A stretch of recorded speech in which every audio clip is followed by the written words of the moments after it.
Hoje a gente está aqui com a Jane de Freitas, ela é Head de Marketing e Inteligência de Mercado. A gente vai falar sobre vida acadêmica, inovações no mundo universitário, cursos e muito mais. Ela tem aí um currículo extenso. Seja muito bem-vinda, Jane. Obrigada, Van. Prazer ter você aqui, Obrigada viu? pelo convite. É um prazer enorme estar aqui com vocês, uma honra. Vamos te explorar no excelente sentido de que você aí traz muita inspiração, fez a sua graduação, pós-graduação, especializações, MBA. Como é Tenho que, mestrado como é que também. você conseguiu? Como é que arruma tempo para isso? Olha, bom, isso não foi de uma hora para outra, né? Então, imagina, falar desde a graduação, a gente vai lá atrás, né? Na adolescência, enfim. Mas quando a gente gosta muito de aprender, Van, e a única certeza que a gente tem na vida é que a gente vai sempre aprender de forma formal, em alguns momentos, ou na prática, realmente, experiência de vida que conta muito. Mas a única certeza que a gente tem é que para o resto da vida a gente sempre vai aprender. Então, é óbvio que, para quem internaliza isso e gosta, a gente acha um tempo. É muito importante o apoio da família, é claro. Uhum. Então, se a família está ali junto, querendo aprender junto, né, e com algum tipo de suporte, a gente consegue tempo. E foi assim, foi realmente contando muito com a ajuda da minha família, com o apoio, com incentivos, me inspirando em outras pessoas para não desistir, porque não é fácil. E conciliar trabalho, maternidade, né, a família em si e os estudos, principalmente quando a gente já está na vida adulta, em alguns momentos você fala, gente, eu acho que eu não estou aguentando, mas ninguém morre não, é fácil, sabe? É possível, não é fácil, é possível. E tem uma coisa, né? O tempo vai passar independente de você estar fazendo ou não. Com Então, por que certeza. não aproveitar esse tempo para se aprimorar, crescer? Tem uma coisa que eu aprendi já na fase adulta, a olhar para isso que eu ainda não tinha observado. Aprender a aprender. Então, tá sempre aberta para, de fato, aprender. E às vezes a gente acha que é tão simples, mas inclusive existem disciplinas hoje, tanto na educação básica quanto no ensino superior, para ensinar ou desenvolver esse aprender a aprender. Uhum. Exige técnica, exige dedicação. E, de novo, é possível. E você começou assim, quando você saiu lá do ensino médio, vou fazer o quê? Você já sabia o que você queria fazer? Como é que foi esse teu processo de identificar? Porque às vezes a gente sai do ensino médio tão novinho, né? E não tem muito norte. Outras vezes a gente já sabe desde muito cedo o que quer, né? Às vezes tem aquelas coisas, né, que a família fala, nossa, esse daqui se comunica super bem, ou defende, argumenta muito, vai ser advogado e tal, né? O que a gente fala das bênçãos de família. Mas adolescente é adolescente sempre. E ter que fazer uma escolha na adolescência, como a maioria dos estudantes, não são todos, muitos terminam o ensino médio já na vida adulta e está tudo bem. Mas imagina você ter que decidir por uma carreira nos seus 17 anos. Eu costumo dizer que ainda bem que a gente entende que hoje nada está escrito na pedra. E a gente pode mudar de carreira ao longo da vida. Ainda mais com a longevidade, muitos estão pivotando aos 40, 50 anos e com muito gás realmente para você experimentar coisas novas. Agora, na minha adolescência, foi o mesmo processo. Gente, eu caso ou compro uma bicicleta, né? Então, E aí, o assim, que você fez? Nenhum nem outro, né? Não, eu fui estudar. Ai. Né? Então, assim, eu fui cutucada por uma propaganda na minha adolescência, uma campanha icônica. Qual será, gente? Qual será? Que dialogava muito comigo, uma menina adolescente. E essas propagandas que mais nos impactam, normalmente elas trazem o que a gente chama de recorte da vida. Elas trazem uma narrativa muito verdadeira. E naquele momento, na adolescência, eu me deparo com essa propaganda que mexeu muito comigo. E os publicitários, na época, dando muitas entrevistas. E eu falei, gente, eu quero fazer isso da vida. E eu sempre gostei muito de escrever, eu sempre gostei muito de ler, tinha facilidade com a escrita. E nas entrevistas, a dupla criativa, que eram duas mulheres, falando sobre o processo de criação e da escrita do roteiro dessa propaganda, né? O slogan dessa propaganda serviu para vários outros slogans em outros gente, tô produtos. Qual será curiosíssima. que é? Alguém tem Você alguma vai ideia? falar? Bom, eu só vou falar o slogan, tá? O primeiro sutiã, A gente nunca esquece. Serve? Sim, Eu serve. acho que vocês devem se lembrar da marca, né? O importante é lembrar da marca, senão uma propaganda não funciona se a gente, né, não lembra qual é a marca. Mas ela me impactou demais naquele momento. E a dupla criativa ainda, sendo mulher, mais ainda, porque eu falei, eu posso fazer isso. Eu não tinha nenhum publicitário na minha família, então eu fui a primeira publicitária. E eu fui atrás de pesquisar e descobrir qual era a carreira, qual era a melhor instituição, como é que eu poderia fazer parte disso. E lógico que eu também prestei vestibular para outras carreiras, mas aí eu acho que o universo já estava conspirando e deu bom, onde eu estava com propaganda e publicidade. E aí você não só comprou o sutiã, como a ideia de trabalhar... Você comprou o sutiã? Lógico. Mas a ideia de trabalhar com a publicidade e Total. tudo. Em algum momento você teve dúvidas do que você queria? Não.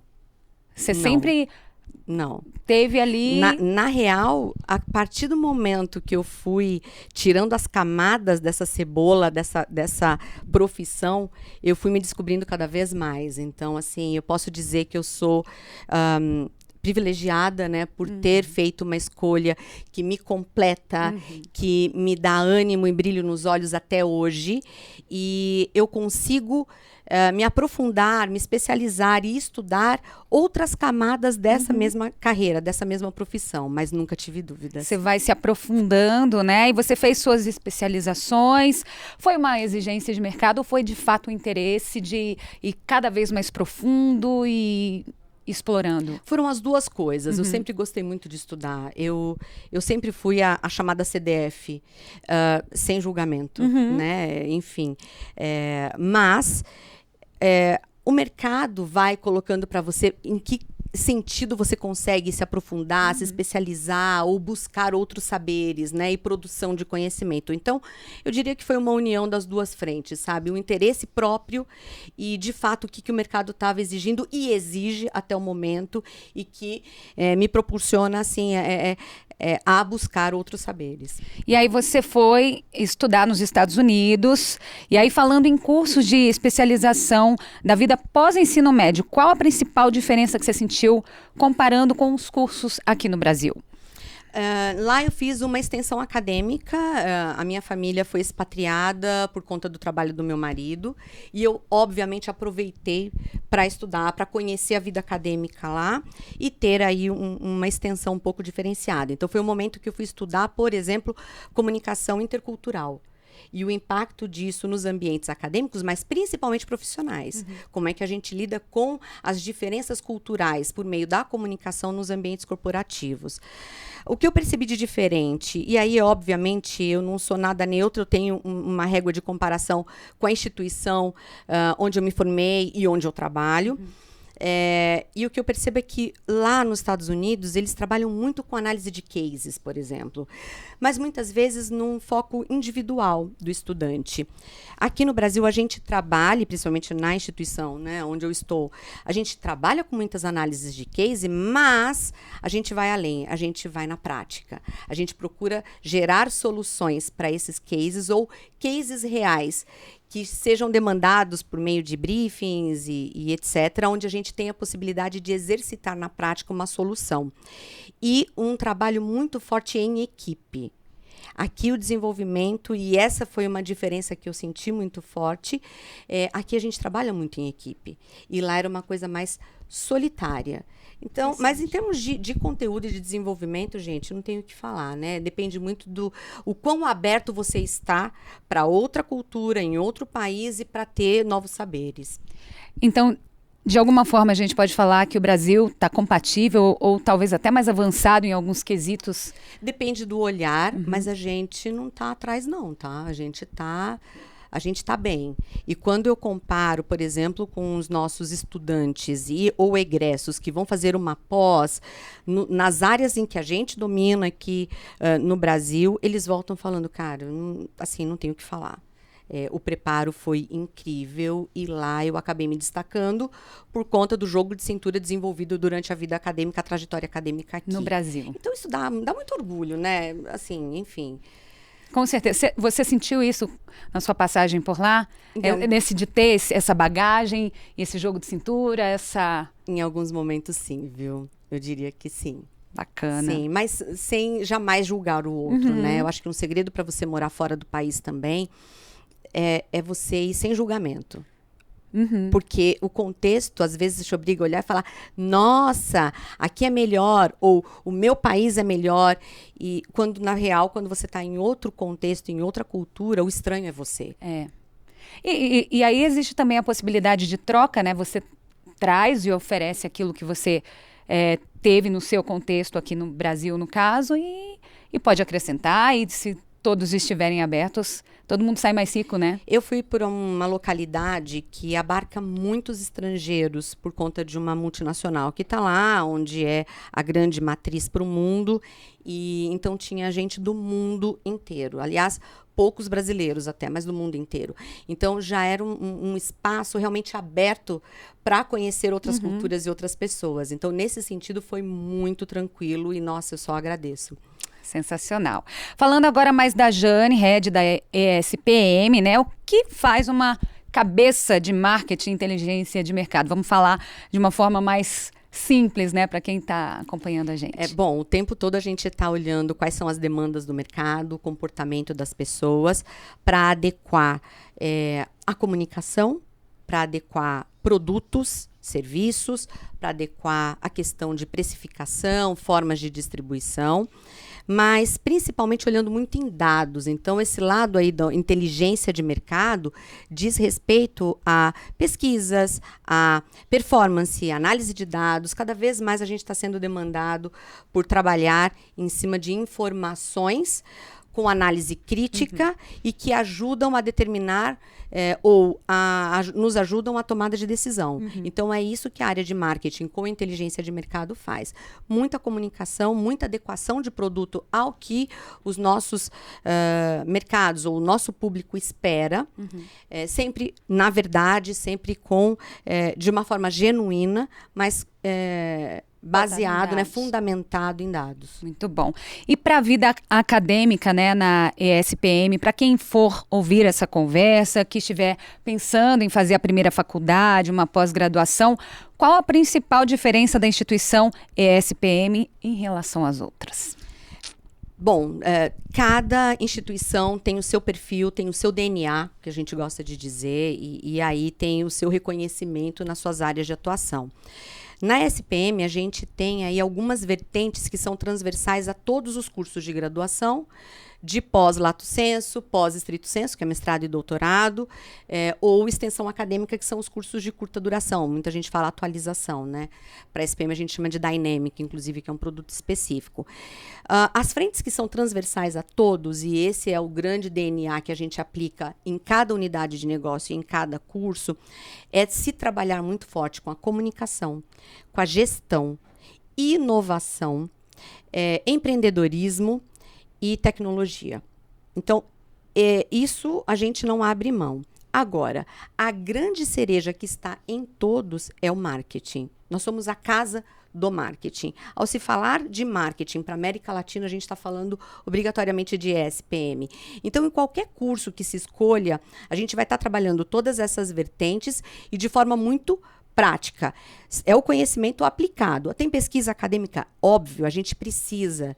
Nós somos um curso superior reconhecido, com professores altamente titulados. Então, tem produção de conhecimento. Mas a aplicação prática nessas áreas, né, nas quais a gente atua e com essas vertentes que eu te falei, é o que nos coloca aí de forma diferenciada. Não à toa, o nosso índice de empregabilidade, por exemplo, para quem sai da graduação, está na casa de 93%. Na área escolhida. No caso de pós-graduação, a gente tem mobilidade de carreira na casa aí dos 78% para mais. Então, o tempo todo a gente está medindo essa temperatura também, porque eu preciso gerar egressos que façam a diferença no mundo e nos ambientes corporativos, onde estiverem, né? Então, seriam essas aí as frentes que eu colocaria como diferencial. Muito bom. As coisas estão se inovando cada vez mais rápido, né? Sim. A gente está aqui falando, acabou o semestre, próximo semestre está tudo novo de novo e tem que gerar essa adaptação. Como é que vocês fazem na prática, essa atualização de informações que está tão rápida, né, hoje em dia? Então, o tempo todo a gente está olhando aí por alguns retrovisores, por espelho e por janela à frente. Então, no caso da graduação, eu tenho que acompanhar o que a educação básica está fazendo, o que o MEC está determinando e o que o mercado está pedindo, para que a gente possa trazer isso para a sala de aula. No caso da pós, eu tenho que olhar muito o que o mercado está pedindo, quais são as tendências de carreira, para que a gente possa trazer para a sala de aula. Então, assim, é um olhar o tempo todo, aí via inteligência de mercado, sobre o que está acontecendo no Brasil e no mundo. O desafio da SPM é sempre inovar, é sempre ter o inusitado, o que nos coloca ainda numa posição de desafio ainda maior, e implementar nas nossas carreiras além do que o MEC exige. Porque a gente tem que prestar conta para o Ministério da Educação. Então, existem ali algum ferramental básico que eu tenho que cumprir. Mas para a gente ainda não é o bastante. Eu tenho que ter justamente isso que o mercado está pedindo ou que a educação básica está colocando como preparativo na porta de quem está entrando no ensino superior. Não é fácil, porque os ciclos são de anos, então uma graduação é de 4 anos. Eu estou formando hoje um jovem que vai sair daqui a 4 ou 5 anos e que profissões existirão. No caso de uma pós-graduação, 1 ano, 1 ano e meio, 2, mestrado, doutorado, 4 anos, olhando sempre para o futuro. O que a gente já sabe também e que é inegável, Van, a tecnologia está aí e vai o tempo todo ser muito mais rápida que a gente. Inteligência artificial está aí, a gente não tem como abrir mão. A gente vai entrar nesse assunto já. Mas o que não vai ser substituído nunca é isso aqui. É humano, né? Aqui, ó. É esse momento nosso, é o olho no olho, é o conviver com pessoas. A tecnologia precisa de um humano para programar. A inteligência artificial precisa de um humano para ensiná-la a aprender. E os insights, a criatividade, o jogo de cintura não está na tecnologia, está aqui. E já que isso não vai ser ultrapassado e sempre vai existir, uma das formas da gente garantir essa perenidade é trabalhando muito forte as soft skills. Explica pra gente o que é o soft skills. São as competências comportamentais das pessoas, né? Existem as hard skills, que são as competências técnicas, aquilo que a gente aprende com conteúdo. Mas aquilo que a gente aprende no dia a dia, na convivência, só o humano traz. No humano, são as habilidades comportamentais, né, as soft skills, e isso não importa quando, como, sempre vai existir, e a gente precisa estar preparado e se desenvolvendo para isso cada vez mais. É o que vai fazer a diferença. Muito bom. E agora voltando um pouco sobre a visão ampliada, né, que você desenvolveu estudando fora. Quando a gente fala de SPM, de alguma forma o aluno consegue ter alguma experiência relativa, mesmo sem ter estudado fora? Sim. Principalmente por conta de conexões que a gente faz, né? E aí a gente acaba usando a expressão networking, mas são as conexões com o mercado, com outras instituições. A gente tem muitas parcerias com instituições internacionais que nos permitem trazer conteúdo para cada curso que a gente tenha, além da possibilidade de intercâmbio.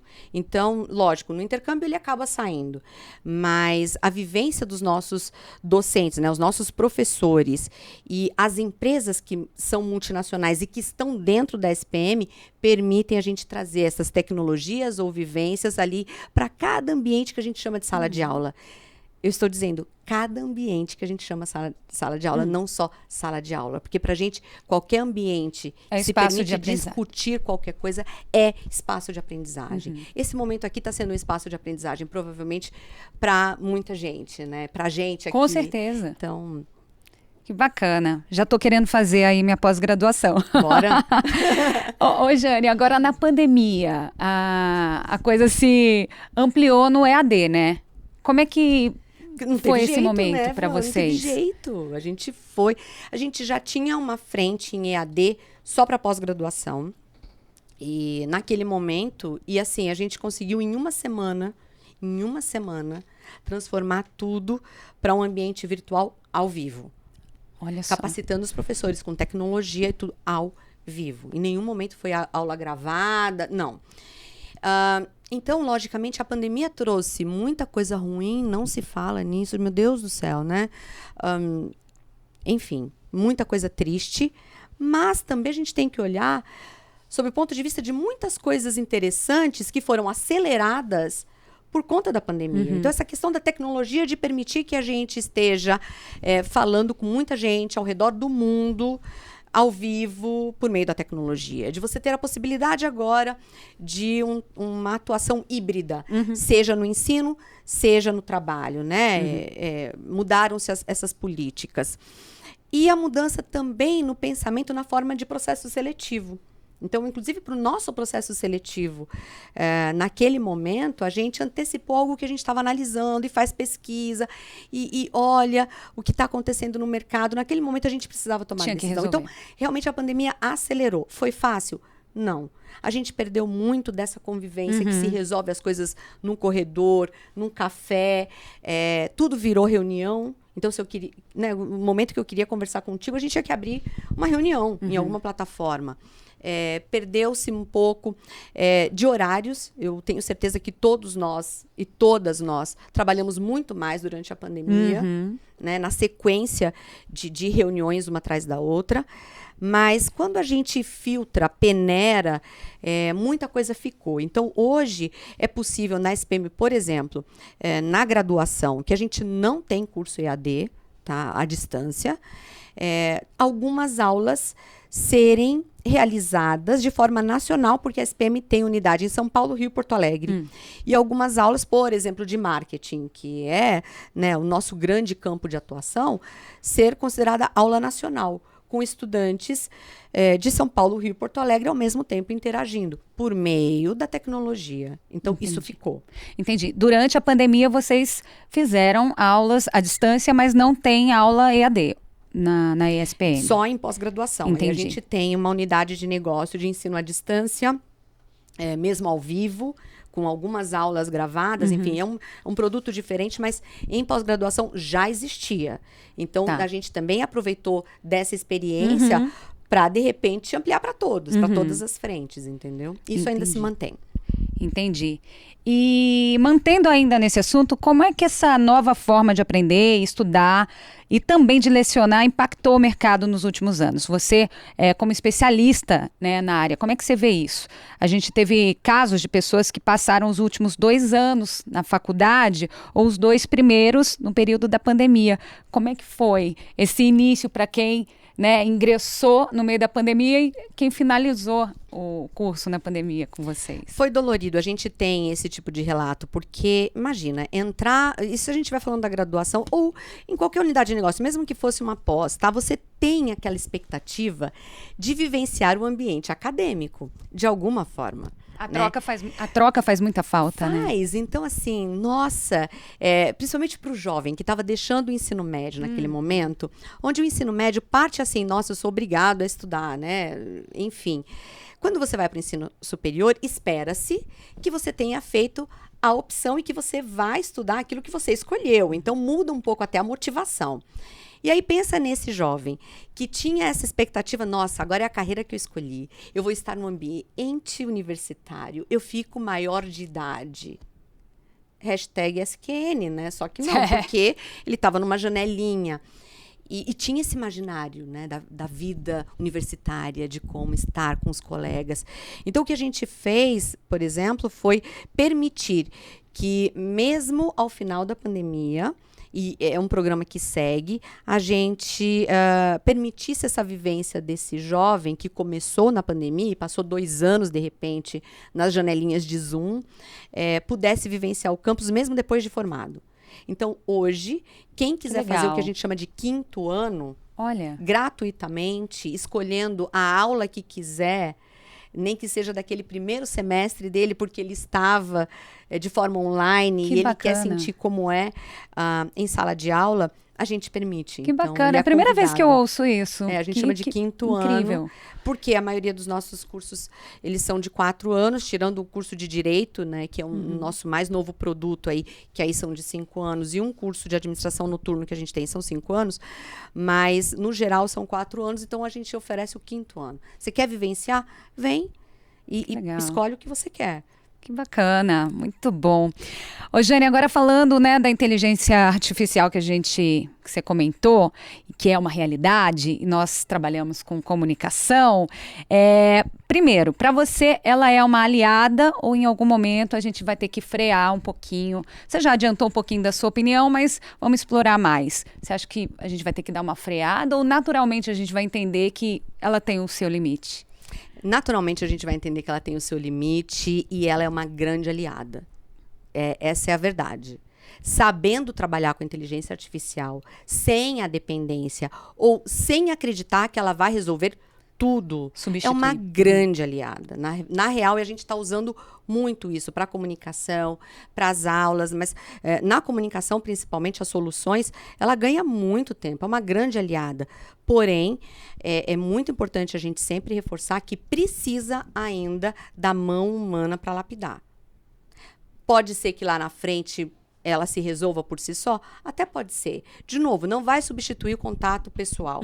Mas mesmo hoje, o que ela nos traz como produto, não importa qual ferramenta, e são várias as ferramentas, né, de inteligência artificial, ainda demanda um toque humano para lapidar, para ajeitar, para de fato ficar redondo do jeito que se espera.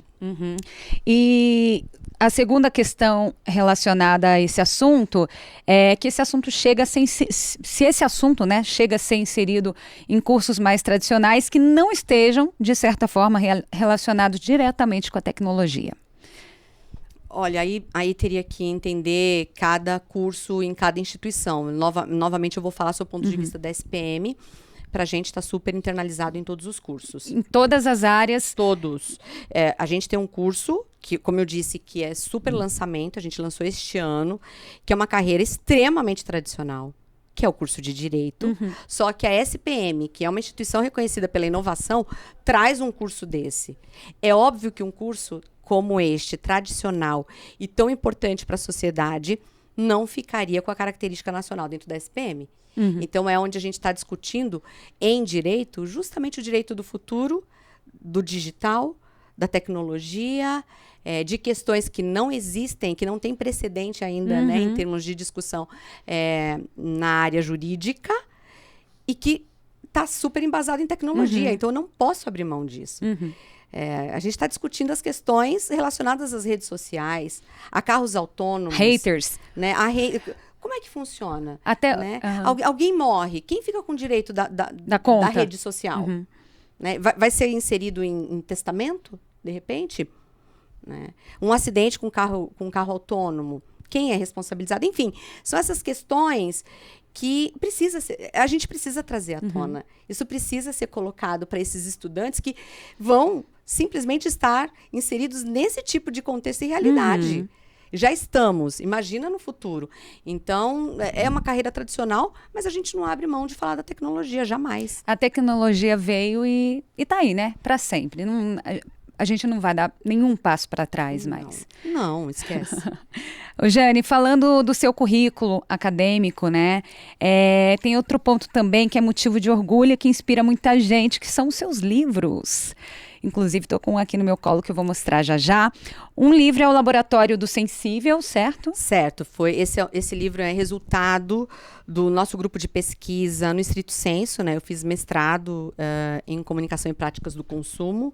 Então, ele trata das frentes da comunicação sob o ponto de vista de produção de mensagens. Então, que bacana. É um livro que aborda isso. Eu sou coautora junto com o meu orientador, que é o João. Adorei o título, Laboratório do Sensível. O que exatamente esse título comunica? Ele fala das várias vertentes da produção da comunicação, né? Então, aquilo que eu produzo em termos de mensagem que vai ser apreendido, né, recebido pelo outro, né? Existem duas frentes ali de estudo do estrito senso para a frente de comunicação, que seria uma linha de produção e a outra de recepção da comunicação. Olha que louco, a gente não para pensar como a comunicação é um processo, né? Sempre tem que ter alguém emitindo uma mensagem, alguém recebendo, que é o básico que a gente trabalha, né, e a gente estuda estuda num curso de comunicação. Então, neste caso, né, para produção de pesquisa acadêmica, a gente vai a fundo nesse processo, nessas duas frentes. E este livro, ele trata justamente dessa sensibilidade na produção da Dessa comunicação em diversas frentes. Muito bom. Também quero esse livro. E eu tenho aqui no meu colo Uma Sobe Puxa a Outra, histórias reais para impulsionar mais mulheres. Sim. Vou mostrar aqui, gente, olha. Fala um pouquinho desse livro pra gente. Esse daí é um orgulho. Mostra aqui. Aí. O subtítulo é Histórias Reais para Impulsionar Mais Mulheres, mas eu diria que são histórias reais para impulsionar mais pessoas. Né? Não mais importa. pessoas. Está impulsionando muitos homens para entender, inclusive, assim, como é a vivência de cada história dessa, né? A gente recebeu relatos assim de maridos ou de filhos das autoras dizendo, cara, eu conheci a tua história, estava ao seu lado, mas eu nunca parei para pensar como foi para você, como você se sentia neste momento, entendeu? Então, é muito impactante, né? Bom, esse livro, ele é um livro de coautoria, são 44 mulheres que têm aí uma representatividade nas suas áreas de atuação. E o nome, né, o título, Uma Sobe Puxa a Outra, vem de um grupo de mulheres líderes com representatividade também nas suas áreas, que surgiu em junho do ano passado, no momento em Cannes, no Festival de Cannes, com um grupo de mulheres que estavam ali se encontrando, discutindo muita coisa sobre o ponto de vista de como cada mulher estava presenciando o que estava acontecendo em Cannes, e esse grupo seguiu. E foi abrindo frentes, a gente foi criando outros movimentos, e o grande ponto é, se eu sou uma mulher e subo, como é que eu puxo a outra? E se eu não subo, como é que eu impulsiono a outra? Como é que a gente cria uma corrente do bem neste sentido? E pode ser em qualquer frente, não só na indicação de emprego ou de promoção, mas como é que eu puxo para uma necessidade que você tenha? Então, a gente ajudou a premiação de ONGs. A gente levou 4 mulheres brasileiras para uma premiação na ONU Mulheres nos Estados Unidos, com representatividade cada uma numa área. E foi um movimento que foi trabalhando junto aos seus contatos, de forma inclusive internacional, impulsionando essas mulheres. E o tempo todo a gente está perguntando, qual é o seu pedido? Qual é a sua demanda? Conta para que a gente possa impulsionar. E o grande trabalho feito ali, que para mim foi muito impactante, foi desconstruir, ou pelo menos trazer para a consciência a questão da síndrome da impostora. Que a gente não para pensar como que é difícil para muitas mulheres se posicionar e falar no que eu sou boa. Que diferença eu estou fazendo no meu entorno, no meu ambiente, na sociedade em que eu convivo, pode ser no meu condomínio, no ambiente de sala de aula. E como as mulheres têm dificuldade, Ivan, de falar. Parece que é pecado, parece Mas que é é uma estrutural, coisa assim, né? A gente vai romper a curtos passos, né? Cada vez mais, graças a Deus, e há muito trabalho de muitas mulheres que vêm puxando as outras, Sim. né? Sim, para você ter uma ideia, só entra no grupo por convite, tem uma análise e tal, e de repente algumas mulheres eram colocadas, eram convidadas e entravam, e a gente tem que fazer uma apresentação rápida, e a fala que a gente ouviu era assim, eu não sei por que eu fui convidada, eu acho que eu não mereço, olha a palavra, eu não mereço estar aqui. Como assim? Né? E aí a gente teve um trabalho forte ali de autoanálise, de reflexão sobre essa questão da síndrome de impostora, sabe?